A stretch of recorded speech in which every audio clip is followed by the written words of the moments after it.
میں کسی کا سپوکس مین نہیں ہوں، میں حقائق بتاتا ہوں ہمیشہ۔ مفتی سعید نے دوسرا نکاح پڑھایا جس کا وہ خود اعلان کرتے ہیں، اعتراف کرتے ہیں۔ عمر چیمہ نے سٹوری دی اور خاور مانیکا نے خود آ کے تردید کی تھی۔ اس غلطی پہ فوجداری کیس بنانا اور وہ بھی الیکشن سے پہلے اور سزا کروا دینا، یہ بہت گھٹیا قسم کا مقدمہ تھا، بےہودہ مقدمہ تھا۔ سپریم کورٹ کے بعد آج عدت کیس میں بھی عمران خان اور بشرا بی بی کو بڑا ریلیف ملا، مقدمہ خارج کر دیا گیا۔ خاور مانیکا کیوں ایسا کیا 6 سال بعد، اس کی غیرت جاگی۔ وزیر اعظم شہباز شریف نے کہہ دیا ہے کہ کسی کے دباؤ میں نہیں آؤں گا، استعفیٰ نہیں دوں گا۔ کیا یہ کل کے فیصلے کے تناظر میں انہوں نے کہا ہے، یا جو وہ ریفارمز کر رہے ہیں، ایف بی آر کی کرپشن پکڑ رہے ہیں، انہوں نے 1200 ارب کی کرپشن کا بتایا، پھر بلوچستان کی 500 ارب روپے کھا گئے اس کا بتایا، وہ کو مافیاز کا دباؤ ہے یا کوئی سیاسی دباؤ ہے، یہ بھی میں آپ کو بتاؤں گا۔ بسم اللہ الرحمن الرحیم۔ ناظرین، میں ہوں طارق سمیر، ڈیلی ممتاز ڈیجیٹل کے ساتھ۔ سپریم کورٹ کے بعد آج عدت کیس میں بھی عمران خان اور بشرا بی بی کو بڑا ریلیف ملا، مقدمہ خارج کر دیا گیا۔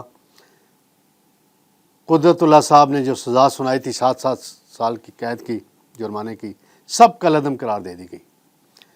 یہ کیس کیوں بنا، خاور مانیکا نے کیوں ایسا کیا 6 سال بعد، اس کی غیرت جاگی، یہ میں آپ کو بتاؤں گا۔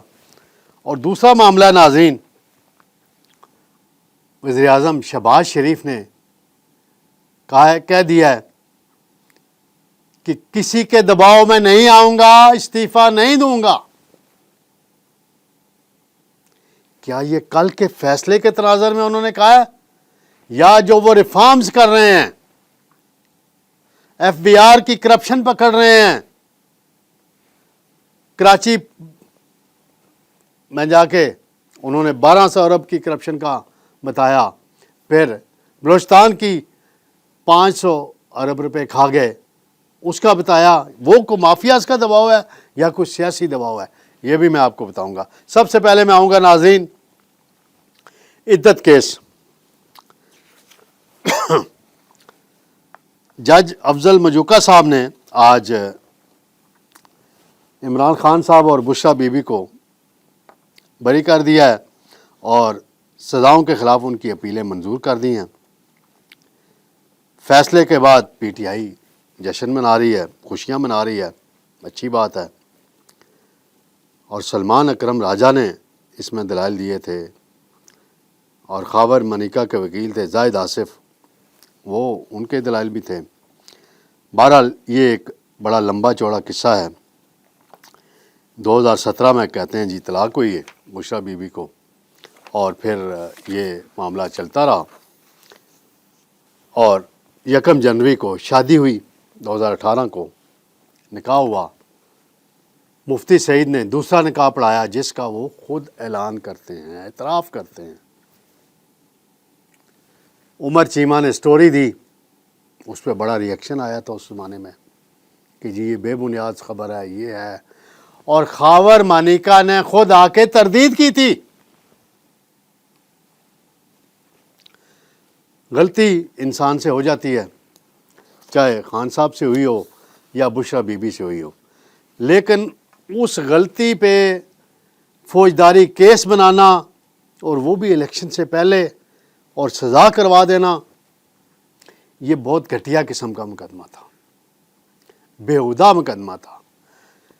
میری اس زمانے کی ویڈیوز ریکارڈ پہ موجود ہیں، میری لکھے ہوئے آرٹیکل موجود ہیں کہ یہ مقدمہ بنانے کی ضرورت ہی نہیں تھی۔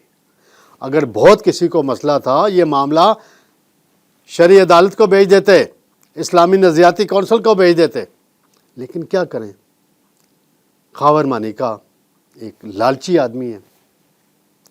جب وہ انکم ٹیکس کا افسر تھا تو ملتان میں پوسٹڈ تھے، یہ انکم ٹیکس کمشنر تھے شاید ایک زمانے میں، تو کوئی بزنس مین ان کو ملنے گیا تو اس نے ایک بڑی مہنگی، اس زمانے کے حساب سے 5 سے 10 لاکھ اس گھڑی کی قیمت تھی، پہنی ہوئی تھی، راڈو شاید یا رولیکس، تو وہ اس سے مانگ لی، لے لی، وہ کسی کام سے گئے. پھر اس بزنس مین نے تمام بزنس مینوں کو بتایا کہ جب بھی آپ خاور مانیکا کو ملنے جائیں تو مہنگی گھڑی نہیں پہن کے جانی، بلکہ وہ ملتی ہے نا وہ 2 نمبر گھڑی، وہ پہن کے جائیں، اگر لے بھی تو کوئی نہیں، اور مہنگا فون بھی نہیں لے کے جانا اس کے سامنے. یہ تھی اس کی حالت. چلیں وہ اس کا ذاتی معاملہ ہے جو بھی ہوا. اس معاملے میں اس نے جو گھٹیا الزامات لگائے اپنی سابقہ اہلیہ پہ، میں کسی کا سپوکس مین نہیں ہوں، میں حقائق بتاتا ہوں ہمیشہ. اور وہ الزامات 6 سال بعد لگا رہا ہے آ کے. اس کی غیرت اس وقت نہیں جاگی جب طلاق ہوئی، جب اس کے بقول عمران خان خفیہ طور پہ اس کے گھر آتے تھے، اور وہ ایک تصویر ریکارڈ میں موجود ہے عمران خان کے آگے کیسے ڈرائنگ روم میں اپنے میں بیٹھا ہوا ہے. اور بے شرم آدمی، تمہیں معاشرے کی روایات کا بھی نہیں پتا، کیا تم نے یہ کام کیا؟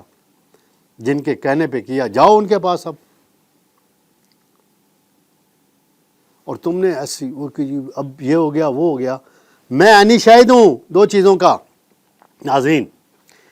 ایک تو ان کے والد جو تھے مانیکا صاحب، مرحوم احمد رضا مانیکا صاحب، پارلیمنٹیرین تھے، بڑے بڑے باعزت فیملی ہے یہ. میرا ان کے ساتھ بڑا تعلق تھا. میں ان کے گھر بھی 97-98 میں اس وقت کے وفاقی وزیر میاں عبدالستار لالیکا مرحوم کے ساتھ گیا تھا. میاں صاحب کے ساتھ ہماری ملاقات ہوئی تھی، بڑی اچھی. تو اس زمانے سے میں ان کی فیملی کو جانتا ہوں، ان کے چھوٹے بھائی کو بھی میں جانتا ہوں جو ابھی نون لیگ سے ایم این اے ہیں. بہرحال جو بھی کردار ہے، بشرا بی بی کا ہو یا اس کا ہو، آپ نے ایک معاشرے میں، اسلامی معاشرے میں پردہ ہوتا ہے. کسی کی خامی ہے اس کو پردہ رکھنے کا حکم دیا گیا ہے. کسی کا کوئی راز پتہ چل گیا ہے، اس طرح کا کوئی ایسا راز، اس میں پردہ رکھیں، پردہ ڈالیں، یہ حکم ہے. اور آپ کو وہ شرم نہیں آئی آپ کے بچوں کی، وہ ماں رہی. چلیں اس نے طلاق لے لی آپ سے، عمران خان سے شادی کر لی، وہ جو بھی سلسلہ، وہ ایک الگ پہلو ہے. بہرحال یہ خاور مانیکا صاحب کا. میں ایک اور آپ کو اپنا واقعہ بتاتا ہوں. عمر ایوب صاحب ہیں، تحریک انصاف کے رہنما ہیں، آج کل اپوزیشن لیڈر ہیں. یہ وزیر توانائی تھے عمران خان کے دور حکومت میں. تو میرا ان کے والد کے ساتھ گور ایوب صاحب سے بڑا تعلق تھا. مرحوم بڑے اچھے شخصیت کے مالک تھے. تو میں ان کے پاس کبھی کبھار ملنے جاتا تھا، بڑے احترام سے ملاقات ہوتی تھی. میں ایک دفعہ ملنے گیا تو پابندی نہیں ہوتی تھی کہ کبھی بھی چلے جائیں، میسج کیا چلے جائیں. تو میں گیا تو صاحب نے مجھے روک دیا کہ جی نہیں، اندر بڑی میٹنگ ہو رہی ہے. میں نے کہا یار میٹنگ تو اچھی، کوئی جو باضابطہ میٹنگ وہ تو کمیٹی روم میں ہوتی ہے، منسٹر کے کمرے میں تو چلو گیسٹ آ گئے یا کوئی آ گئے.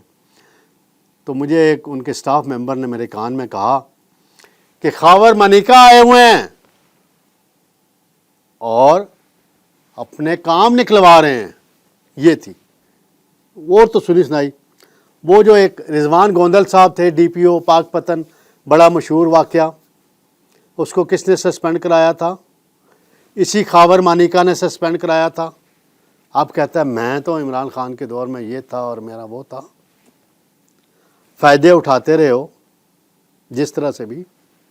بہرحال اب یہ کیس ہو گیا. عمران خان اب دیکھیں آج رہا ہوتے ہیں، کل ہوتے ہیں، یا کوئی ان پہ ایک 9 مئی کا کیس ہے، لاہور کی عدالت نے ان کی ضمانت بھی منسوخ کی ہے.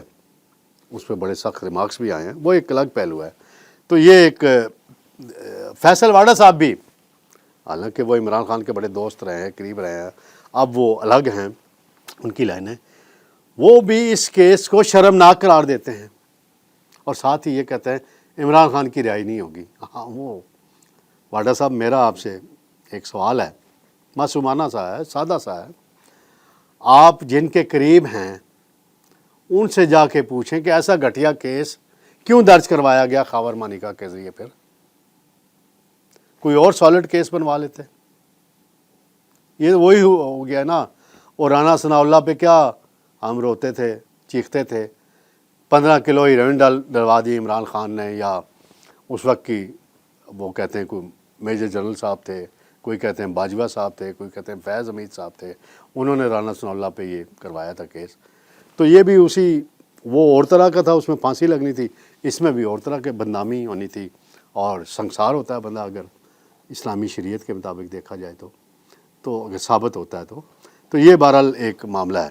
دوسرا معاملہ ناظرین، 190 ملین پاؤنڈ کیس بہت آگے تیزی سے بڑھ رہا ہے. آج احتساب عدالت میں زبیدہ جلال اور سابق پرنسپل سیکرٹری اعظم خان پیش ہوئے ہیں، اور انہوں نے اپنا وہ سارا بیان ریکارڈ کرا دیا ہے. اب اس کی سماعت 20 جولائی تک ملتوی کر دی گئی ہے. وزیراعظم شہباز شریف نے آج FBR ہیڈ کوارٹر کا دورہ کیا ہے. وہاں انہوں نے خطاب کیا ہے، اور اس میں انہوں نے کہا ہے کہ میں استعفیٰ نہیں دوں گا اور کسی کے دباؤ میں نہیں آؤں گا. وزیراعظم شہباز شریف جو ہیں بڑے محنتی ہیں کام کے لحاظ سے. شہباز سپیڈ سے مشہور تھے پنجاب میں، اب اسلام آباد میں پاکستان سپیڈ سے مشہور ہوئے ہیں. وہ ان کی نیند کم ہے، صبح 6-7 بجے اپنا کام شروع کر دیتے ہیں. مجھے ان کو ایک سٹاف ممبر نے بتایا کہ ایک مرتبہ ایک میٹنگ تھی، رات 2-2:30 بجے کے قریب ختم ہوئی. وہ 3 بجے گھر پہنچا، سو گیا. وزیراعظم نے ان کے ذمہ کوئی ڈاکومنٹ تیار کرنا تھا، وہ لگائی ہوئی تھی. تو 5:30 بجے صبح وزیراعظم صاحب کا ان کو موبائل پہ فون جاتا ہے کہ وہ واٹس ایپ نہیں آیا آپ کا ابھی تک. تو یہ ہے ان کی حالت کام ملک کے لیے. اب انہوں نے کیونکہ وہ جو کچھ اصلاحات کر رہے ہیں FBR کے اندر، کرپشن پکڑی جا رہی ہے بڑی بڑی، اور ان پہ دباؤ بھی آتے ہیں، سیاسی دباؤ بھی آتے ہیں، اور کچھ اور چینل سے بھی دباؤ آتے ہیں. یہ انہوں نے اس تناظر میں بات کی ہے. ہو سکتا ہے کل کے فیصلے کا بھی ذہن میں اثر ہو سپریم کورٹ کے 8 ججز کا، لیکن اس کا حکومت گرنے کا خطرہ نہیں اس سے. ہاں، اب ایک اور سٹاف لیول معاہدہ ہوا ہے بڑا زبردست IMF کا پاکستان کے ساتھ، اور $7 ارب 37 ماہ میں پاکستان کو ملیں گے. اور اس کے لیے وزیر خزانہ نئے جو ہیں اورنگزیب نے بھی بڑی محنت کی، وزیر اعظم شہباز شریف نے بھی بڑی محنت کی، پاکستان کو ڈیفالٹ ہونے سے بچایا، اپنی سیاست بھی قربان کی، مقبولیت بھی قربان کی، مہنگائی بھی کی. مہنگائی کی شرح میں کچھ کمی بھی آئی ہے، لیکن بجلی کا جو مسئلہ ہے اس کی وجہ سے بڑے مسائل ہیں. تو اب پنجاب میں آج مریم نواز نے بڑا اچھا ایک اعلان کیا ہے کہ اگست میں وہ پنجاب کے اندر 200 یونٹ استعمال کرنے والے صارفین جو ہیں، غریب جو ترین لوگ ہیں، ان کو سولر مفت لگوا کے دیں گی گھروں میں. یعنی جب سولر ان کا لگ جائے گا ان کی بجلی فری ہو جائے گی. پھر اس کے بعد مریم نواز نے اگلے مرحلے میں جانا ہے، 500 یونٹ تک صارفین کو سولر پینل دینے ہیں. اور یہ بڑی اچھی اسکیم ہے. اس کو اب صوبوں کو بھی، باقی صوبوں کو بھی اپنانا چاہیے، سندھ کو بھی اپنانا چاہیے، KP کو بھی اپنانا چاہیے، بلوچستان کو بھی اپنانا چاہیے، تاکہ عوام کو آپ صحیح معنوں میں ریلیف دے سکیں. شہباز شریف صاحب کو سیاسی محاذ پہ کچھ مشکلات کا سامنا ہے، اور وہ رہے گا، کیونکہ ان کے پاس میجارٹی نہیں ہے. پیپلز پارٹی اور MKM کا سہارا ہے ان کے پاس، اور وہ دونوں جماعتیں اس وقت تک شہباز شریف کے ساتھ کھڑی ہیں جب تک کوئی اشارہ نہیں آتا. یہ سڑک والا اشارے کی میں بات نہیں کر رہا جو ٹریفک کے لیے ہوتا ہے، وہ ایک اور جگہ سے اشارہ آتا ہے. فیصل واڈا کو پتہ ہے ان چیزوں کا، اور بھی کچھ لوگوں کو پتہ ہے. تو ناظرین، انشاءاللہ پیر کو آپ کی خدمت میں دوبارہ حاضر ہوں گے. اللہ حافظ.